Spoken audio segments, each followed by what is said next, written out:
आज मैं आप सबके साथ एक ऐसे कंपोस्ट के बारे में या खाद के बारे में बात करने वाली हूँ जो खास करके हम सर्दियों में इस्तेमाल करते हैं। और इस एक खाद को अगर हम बना लेते हैं तो पूरी सर्दियाँ जो हैं हमें किसी और खाद की ज़रूरत नहीं पड़ेगी।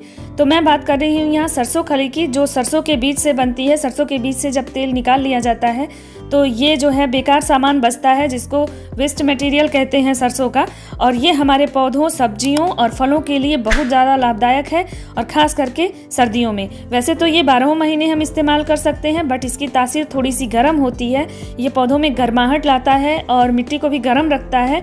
तो सर्दियों में खास करके हम इस कंपोस्ट का इस्तेमाल कर सकते हैं, जो कि पौधों के लिए बहुत ज़्यादा लाभदायक होता है। सर्दियों में जो फूल हम लगाते हैं, जैसे कि गुलदाउदी हुआ, गुलाब हुआ, और भी सर्दियों के जो पौधे हैं, पिटूनिया हुआ, जरबेरिया हुआ, इन सारे पौधों में जितने भी फूल वाले हैं, गेंदा हुआ, इन सब में हम इसका इस्तेमाल करेंगे और भर भर के फूल हमें मिलेंगे। तो इसको कैसे बनाते हैं, इसकी क्या सावधानियां हैं इस्तेमाल करने की, सब कुछ आपके साथ शेयर करने वाले हैं। तो वीडियो को पूरा जरूर देखिएगा, कोई भी पार्ट स्किप मत करिएगा। नहीं तो ये है तो ऑर्गेनिक खाद, लेकिन इसके कुछ साइड इफेक्ट भी हैं जो पौधों पे देखे गए हैं। तो पूरा पार्ट जरूर देखिएगा वीडियो का, नहीं तो हो सकता है पौधे मर भी जाएं। तो कुछ सावधानियां हम नहीं कर पाते हैं, जिसकी वजह से पौधों पे इसका कुछ बुरा प्रभाव भी देखा गया है। तो उससे बचने के लिए क्या करेंगे वो भी मैं आपको बताऊंगी। नहीं तो ये एकदम बेस्ट खाद है सर्दियों में इस्तेमाल करने के लिए। हम इसको गर्मियों में भी इस्तेमाल कर सकते हैं, लेकिन उसकी कुछ नियम होते हैं, और ये बहुत ही अच्छा खाद होता है। इसमें कुछ और भी मैं मिलाती हूँ, जिसकी वजह से इसकी जो कैपेसिटी है, जो क्षमता है, वो और ज़्यादा बढ़ जाती है। तो इस जो मस्टर्ड केक या सरसों की खली जिसको हम कहते हैं, इसमें जो है भरपूर मात्रा में NPK यानी नाइट्रोजन, फास्फोरस और पोटेशियम होता है, जो हमारे पौधों के लिए बहुत ज़्यादा फायदेमंद है। पौधों की ग्रोथ या वृद्धि के लिए नाइट्रोजन बहुत इंपॉर्टेंट होता है, बहुत महत्वपूर्ण होता है। तो ये भरपूर मात्रा में इसमें पाया जाता है, जिसकी वजह से पौधों की वृद्धि भी बहुत अच्छी होती है। इसके अलावा फूलों और फलों के लिए पोटेशियम, मैग्नीशियम, आयरन, जो भी चीज़ें चाहिए सब कुछ इसमें उपलब्ध होता है। मतलब सारे न्यूट्रिएंट्स या सारे पोषक तत्व इस एक खाद में मौजूद होते हैं, जिसके इस्तेमाल से हमारे गार्डन में वो सब कुछ हमें मिलेगा सर्दियों में, जैसे फूल हुआ, फल हुआ या सब्जियां हुई। तो चलिए इसको बनाने का तरीका भी बताती हूँ और सावधानियां भी बताऊंगी साथ के साथ, कि कैसे इसको बना करके और कैसे कैसे इस्तेमाल करना है। सबसे पहले हम बात करेंगे कि मस्टर्ड केक या सरसों खली को हम कैसे पाएंगे, मतलब हम इसको कैसे ला सकते हैं अपने घर।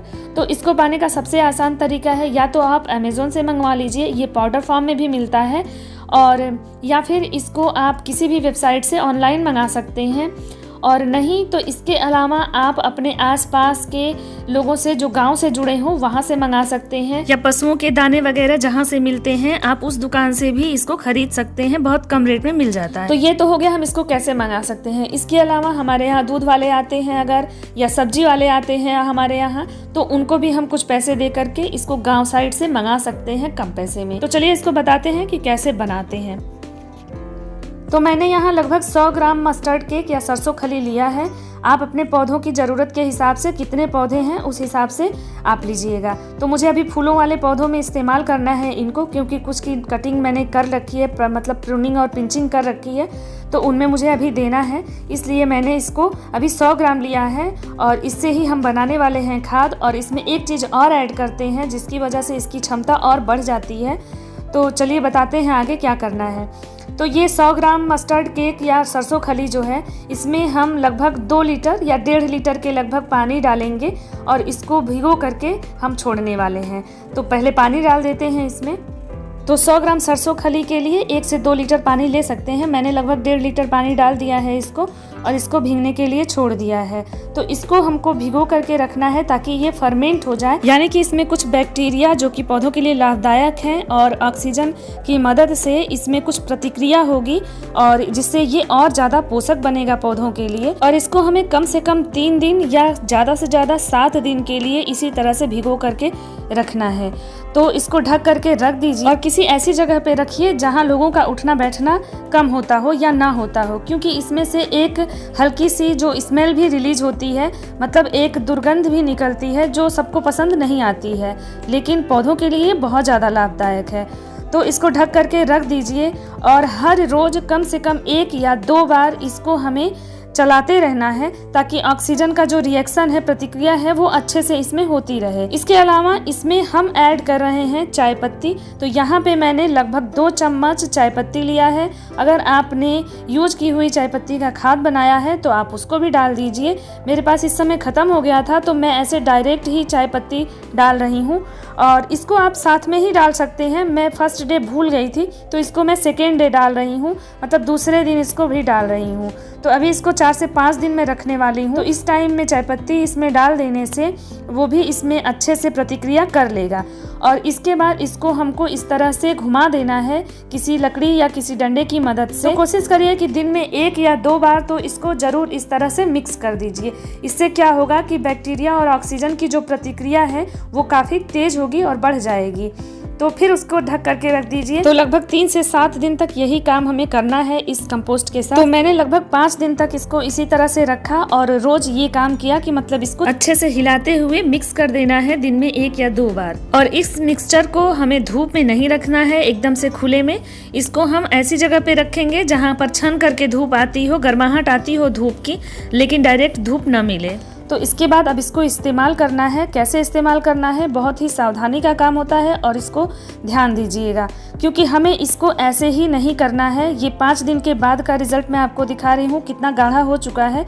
अच्छे से जो सरसों खली है वो पानी में घुल चुका है। और इसको फिर हम मिला लेंगे, और साथ में मैंने चाय पत्ती भी ऐड किया है। इस बात को याद रखिएगा क्योंकि इसमें नाइट्रोजन भरपूर मात्रा में होती है। वैसे तो ये ऑर्गेनिक खाद जो है अपने आप में संपूर्ण होता है जो सरसों खली है, लेकिन फिर भी चाय पत्ती डालने से क्या होगा कि गुलदाउदी और गुलाब के लिए ये बहुत ज़्यादा फायदेमंद हो जाएगा।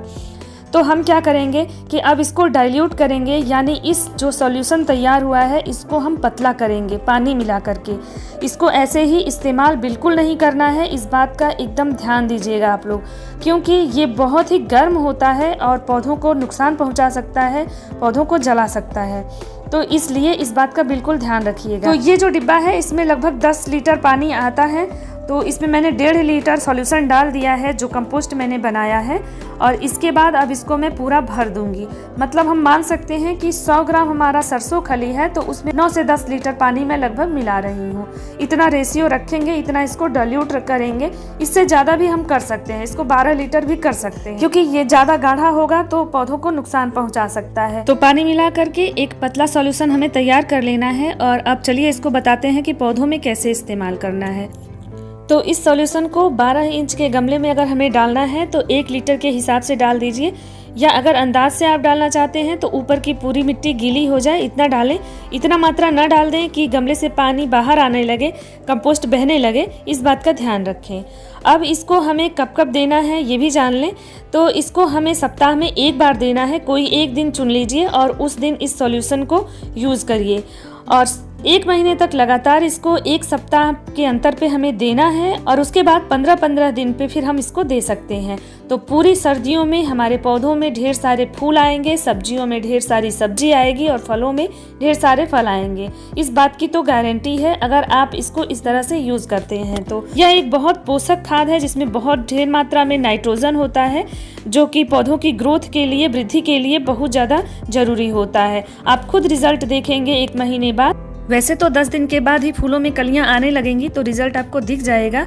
और लास्ट में इसको आप सभी पौधों में डाल सकते हैं, लेकिन पौधों को धूप में रखना जरूरी होता है। धूप वाले पौधों के लिए ये ज़्यादा कारगर होता है, तो इसलिए सावधानी रखें कि धूप वाले पौधों में ही दें। इसके अलावा आप सेमी सेड वाले में भी दे सकते हैं, लेकिन महीने में सिर्फ 1 बार, वो भी बहुत कम मात्रा दीजिए, बहुत डाइल्यूट करके दीजिए। इसके अलावा किचन वेस्ट से मैंने कई सारे फर्टिलाइजर बता रखे हैं अपने चैनल पे, आप प्लेलिस्ट जाकर के चेक कर सकते हैं और उसको भी इस्तेमाल कर सकते हैं, लेकिन सबको एक साथ ना करिएगा। हाँ, वर्मी कंपोस्ट और किचन वेस्ट कंपोस्ट मिट्टी में आप 1 सप्ताह में 1 बार इसके साथ यूज कर सकते हैं, कोई दिक्कत नहीं होगी। सब ऑर्गेनिक है, इसका कोई साइड इफेक्ट नहीं होगा।